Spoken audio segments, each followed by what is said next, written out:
Hello, and a very warm welcome back to the channel.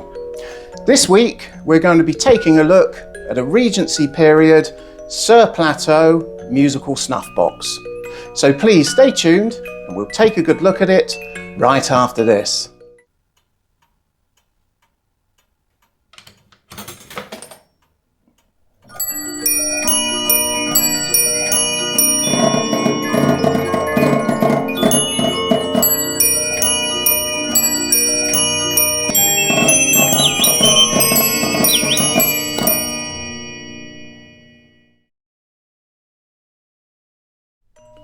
Well, I have to say, it's blowing an absolute gale out there today. It's just the kind of day to be tucked away indoors, having a listen to a music box. And here it is, the Sir Plateau musical snuff box. Now, a Sir Plateau music box is of a completely different design to a regular music box with a cylinder. The Sir Plateau actually has a disc with pins embedded on the surface of the disc which pluck the steel teeth, creating the wonderful music. But we'll get into that later on when we take the movement out of its case. So if we can take a look at the outside case, it was made in 1815, as was the movement, crafted from continental grade silver. The patterning on every side of the case is exquisite.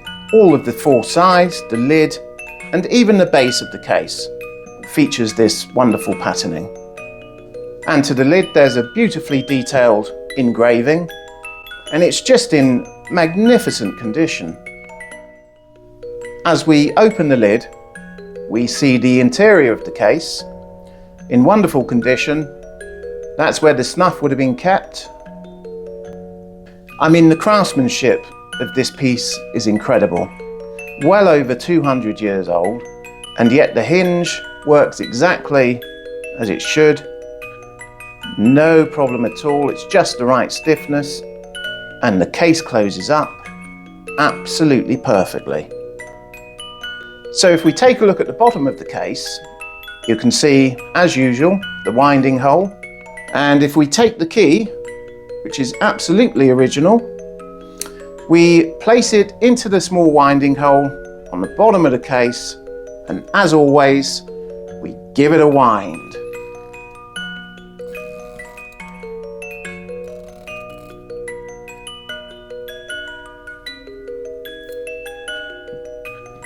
Now, the control buttons to operate the Sir Plateau music box are configured slightly differently to the cylinder type boxes.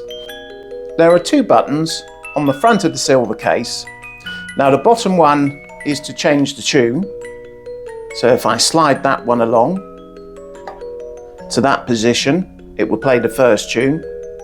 Obviously, to play the second tune, you simply slide it back again.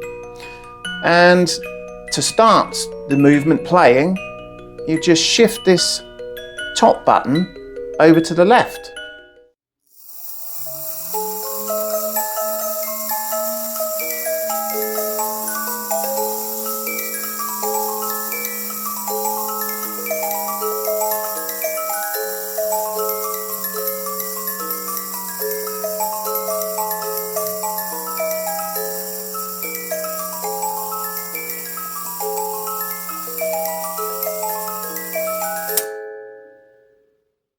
So that was the first tune. I'm now going to slide the tune change button along to the left, like so, and we'll start it up and play the second tune.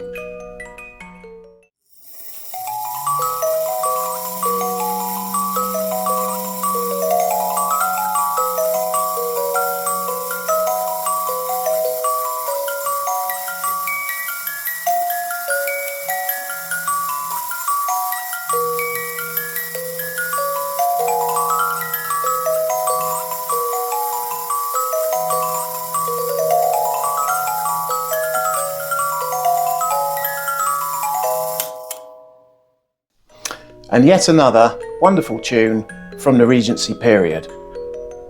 So what I'd like to do now, I'd like to take the movement out of its case so we can take a closer look at it.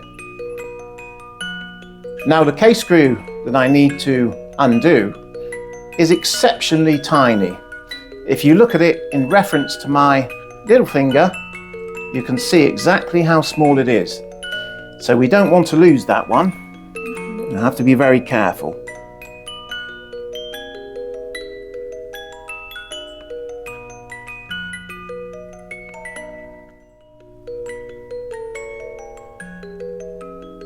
So now that the screw's removed, we can very carefully prise open this case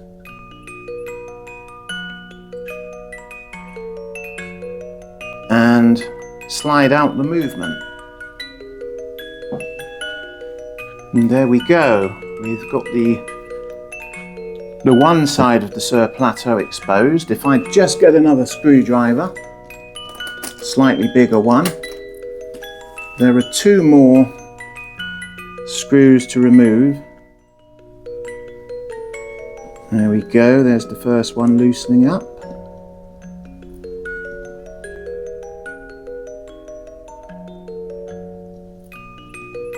Take that one and put it there carefully so we don't lose it.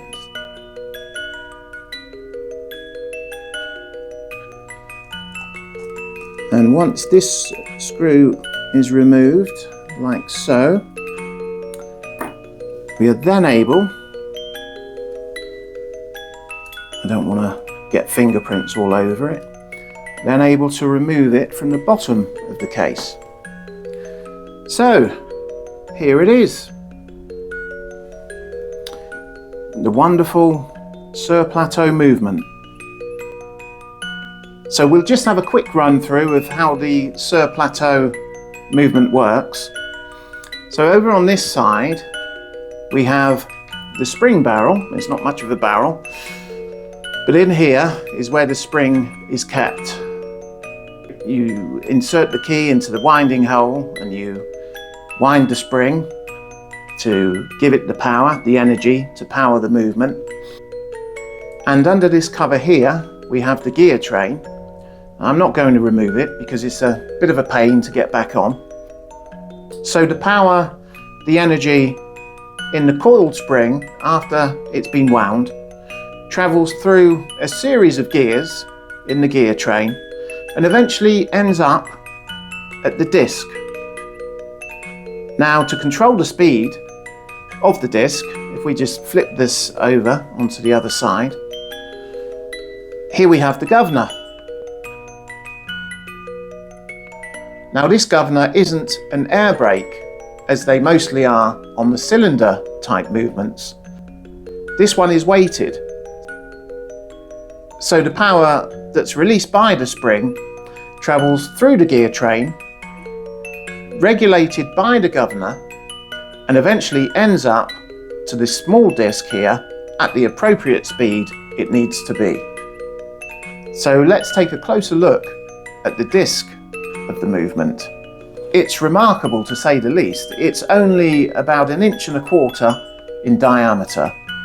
And if I just take a close-up here, you can see what amounts to hundreds of tiny pins arranged so accurately and in such an order as to produce a wonderful piece of 200-year-old music. So let me turn this over a second and we can see the disc on the other side also has literally hundreds of pins to produce a second tune. Now, could this be the world's oldest record player? It's certainly a record, it's a recording of a piece of music arranged over 200 years ago. In spite of its small size, it still lasted considerably longer than any record collection around today. Anyway, I'm going to give it another wind and give it a couple more plays before I put it back in its case.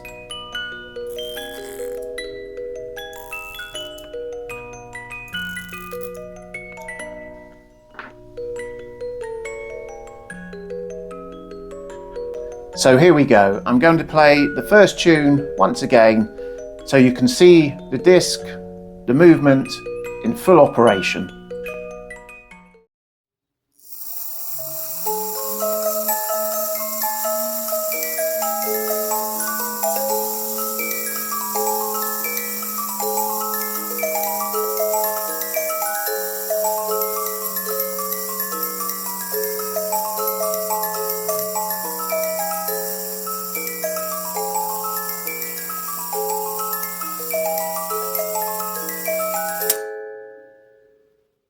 So I'm now going to change the tune, so we'll have a listen to the second tune. And how this works is, as I said earlier, you have pins on both sides of the disc. It's a two-sided disc. This lever here, when you shift this along, the disc actually raises up to engage with the teeth on this side of the movement, like so. Incidentally, the first Sir Plateau movements came around in about 1802. This particular one, as I mentioned earlier, was made in 1815, and we're pretty sure of that because as we removed the spring, we found the year 1815 inscribed there on the spring itself. And that fits perfectly with the time period of these movements. 1815, the same year as the Battle of Waterloo, and who knows, it may have even been carried out there into the battle itself. As always, the movement and the case have been cleaned up nicely, restored back to its original condition, and here are a few before and after shots of this wonderful piece.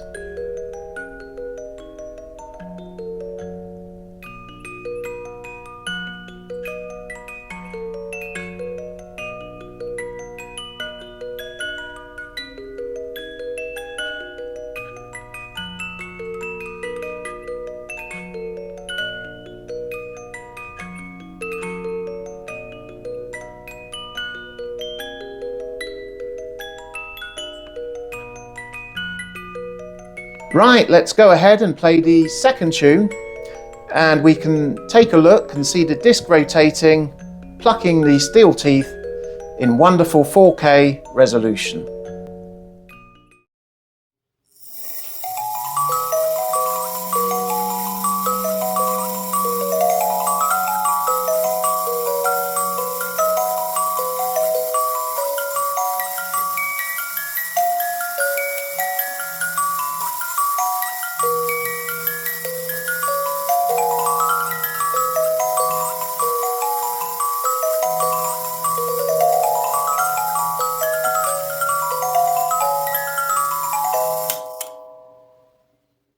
Okay, so it's now time to place the movement very carefully back into its case, and we'll play it a couple more times before we call it a day.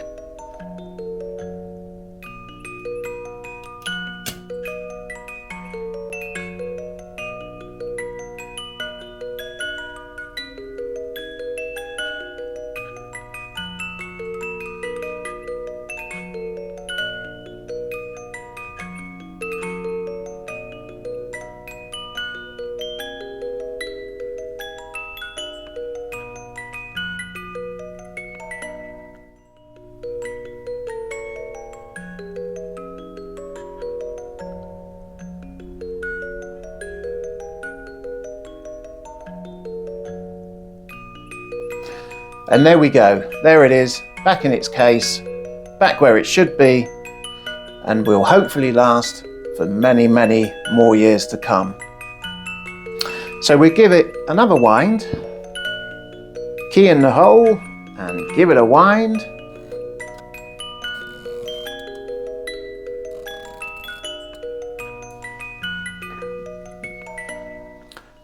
And we'll give the first tune one more play.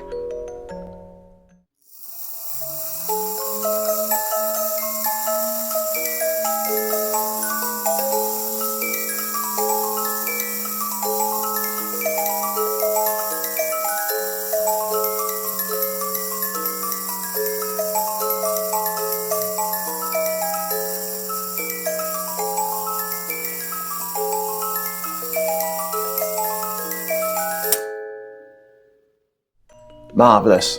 Right, I'll change the tune for the last time and play the second tune one last time.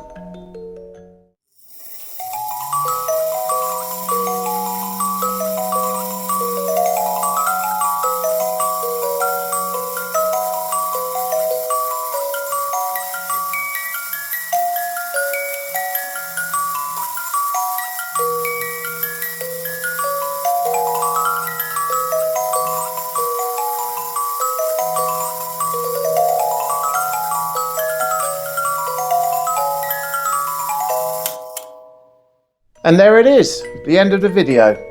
I hope you enjoyed this episode, and if you could like and subscribe, that would be much appreciated. But please do tune in next week, as we'll have another antique musical treasure to show you. Thanks again, take care, and goodbye.